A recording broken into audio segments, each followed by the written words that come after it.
A paz do Senhor Jesus, sejam todos muito bem-vindos ao meu canal. Livro de Romanos, capítulo 11, verso 11, diz o seguinte: novamente pergunto, acaso tropeçaram para que ficassem caídos? De maneira nenhuma, ao contrário, por causa da transgressão deles, veio salvação aos gentios, para provocar ciúme em Israel. Agora, a minha pergunta é o seguinte: bom, Jesus, ele veio para o povo de Israel. Para o povo de Israel. O povo de Israel, isso fica bem claro na Bíblia, tem muitas partes da Bíblia que diz que o povo de Israel rejeitou Jesus Cristo como Messias. Ok? Eles rejeitaram Jesus Cristo como Messias. Amém? Então o que aconteceu? Aconteceu que eles tropeçaram. Quando eles rejeitaram Jesus, eles tropeçaram. Ou seja, eles tropeçaram no Salvador. Eles tropeçaram no Messias, eles tropeçaram neles mesmos. Eles tropeçaram na falta de fé. Eles que esperaram tanto pela vida do Messias, quando o Messias chegou, não acreditaram que era o Messias, que Jesus Cristo era o Messias. Então eles tropeçaram. Aí a Bíblia pergunta: tropeçaram para que ficassem caídos? Não necessariamente, mas que eles caíram. Os hebreus ficaram no Egito 400 anos aprisionados, e na Babilônia também, sem contar outros castigos que foram impostos por Deus aos hebreus pelo fato de não terem aceitado a Deus, não terem aceitado Deus como Messias, porque Jesus Cristo é Deus, segunda pessoa da Trindade, Deus Filho, Ele é Deus. E eles não aceitaram, eles rejeitaram. Chamaram de filho de carpinteiro.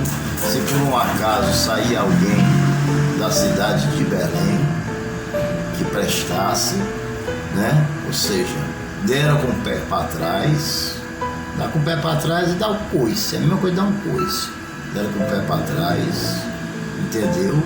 Houve uma rejeição em massa e até hoje uma maioria do povo de Israel ainda rejeita Jesus. Então veja só. Então, que eles tropeçaram para ficar caídos? Não necessariamente. Deus levantaria de novo, só que demoraria muito tempo. Passaram só no Egito 400 anos, depois foi liberto. 400 anos depois, e aquele povo que foi liberto não herdaram nada. Quem herdou foi a descendência deles que herdaram. Veja só que coisa realmente tremenda.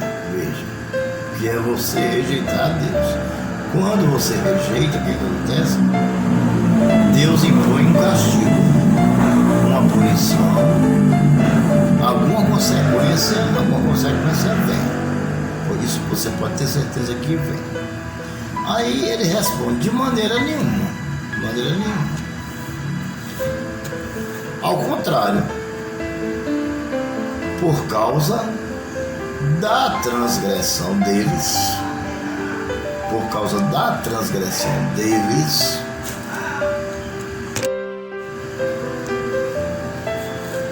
ao contrário, por causa da transgressão deles, veio a salvação para os gentios.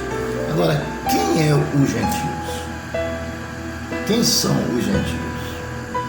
Bom, existem duas linhas de interpretação para os gentios, que eu acho que é correta, todas as duas. A primeira é que os gentios eram chamados de pagãos. Por quê?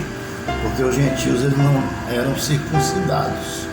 Os hebreus eram circuncidados Já os gentios não eram circuncidados, por isso chamados de pagãos. Naquela época, a circuncidação, né, que é o corte da fimose, era substituir o batismo, era com derramamento de sangue, né? A criancinha, depois de 8 dias, cortava a fimosezinha, pronto, era o batismo, né? Era o batismo da criança, do hebreu. Mas os gentios não faziam isso. Então eles eram chamados de pagãos por isso. Já tem uma outra interpretação. Todos aqueles que não são hebreus, que é o povo escolhido por Deus, são gentios, ou seja, até nós, que somos a igreja do Senhor, somos uma nação, né, fazendo parte de todas as nações, nós também podemos ser chamados de gentios. Amém? Então a interpretação aí é essa. Aí o que aconteceu? Pelo contrário, por causa da transgressão deles, veio a salvação para os gentios, ou seja, eles não quiseram, eles rejeitaram, então a salvação ela veio para toda a humanidade, ela se expandiu para toda a humanidade, para provocar ciúme em Israel. Por quê? É como se você dissesse assim: você não quer não, né? Tá certo. Você está rejeitando uma joia rara, ou seja, está rejeitando o próprio Cristo. Então, se você não quer, então, com certeza vai ter milhões e milhões de pessoas que vão querer. Quem é que não quer Jesus? Todo mundo quer. Só os hebreus é que não quiseram. Só o povo de Israel é que não quiseram Jesus, que não aceitaram Jesus como Messias. Hoje, depois de mais de 5 anos de acontecimento, né? Então hoje, depois da tecnologia avançada, depois de muitos estudos teológicos, né? Depois de muitas escavações, depois de uma Bíblia completa, depois de muitos teólogos, muitos estudiosos, já tem alguns israelitas que acreditam que Jesus é o Messias. Já tem. Mas ainda há israelita que não acredita ainda que Jesus é o Messias e que só vai acreditar durante a grande tribulação, no arrebatamento das 2 testemunhas. Isso é realmente uma coisa tremenda, né, irmãos? Nós que não vimos, nós cremos, entendeu? Agora, Israel sentiu ciúmes dos gentios. Por quê que ela sentiu ciúmes? Pelo simples fato, porque ela perdeu a melhor coisa que tinha no mundo.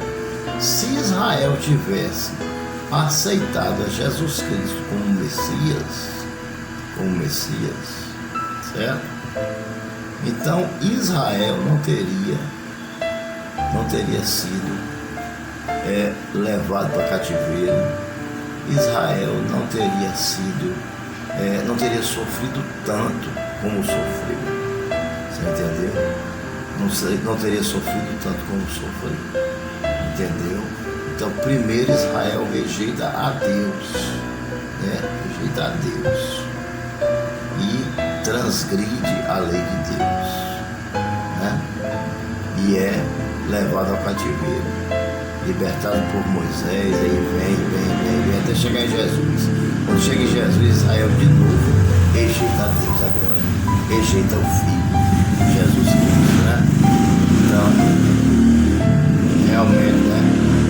O povo de Israel ainda tem que agradecer muito a Deus, né? Tem que orar muito, porque Deus ainda tem sido muito fiel para com eles, né? Mediante tudo que eles têm feito em relação a rejeitar, né? Eles têm rejeitado a Deus, têm rejeitado a Jesus Cristo. Eles têm esse pecado é um pecado muito sério, o pecado da rejeição é um pecado sério, principalmente quando se trata de um Deus vivo todo-poderoso como o nosso. Amém?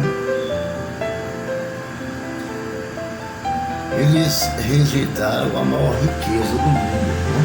Que se refere à oferta da salvação aos gentios.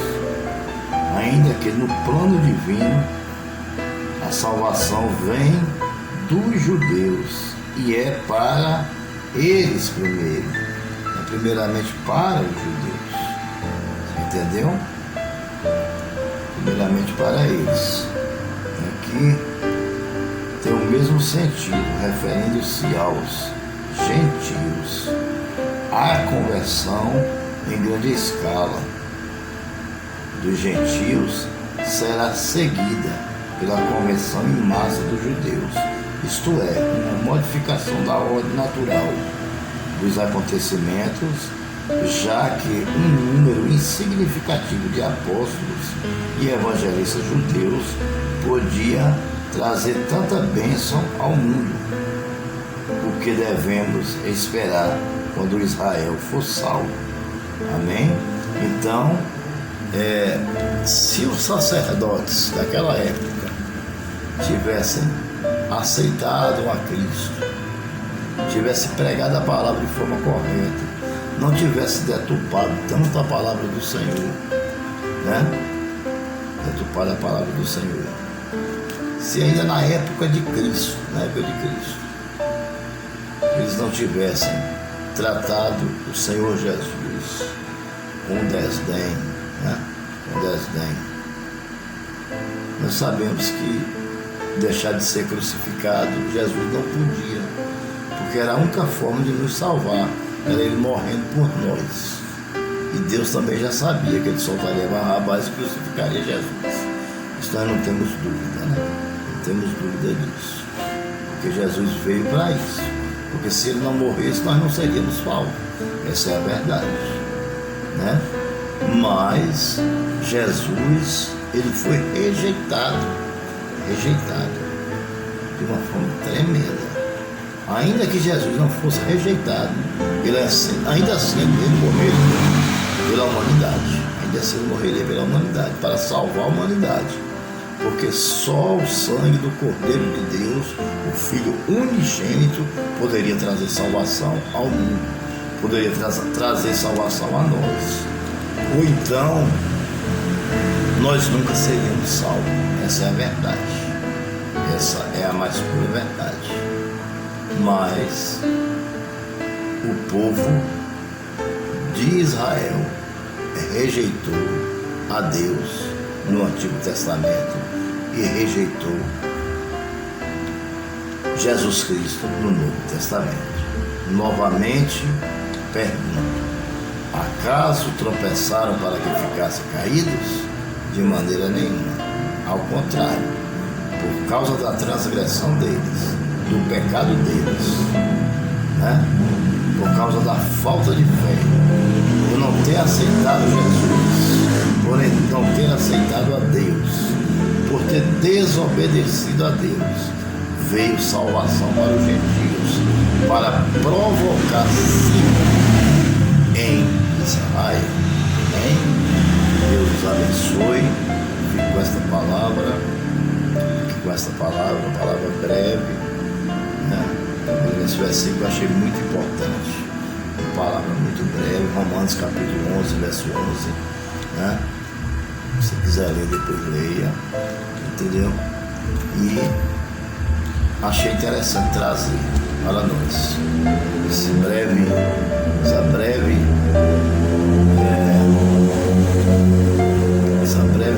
introdução, breve exegese desse versículo, uma breve saudação, para que possamos entender como o nosso Jesus Cristo foi rejeitado pelo povo que ele próprio escolheu. Amém, irmãos?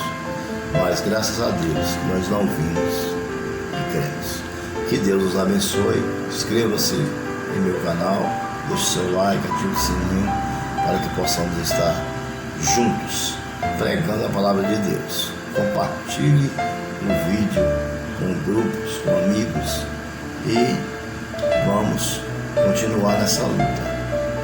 A luta não é contra o sangue, nem contra a carne. A luta não é contra o nosso próximo, não é contra o nosso irmão.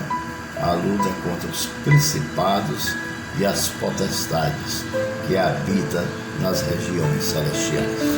Que Deus abençoe e até o nosso próximo estudo.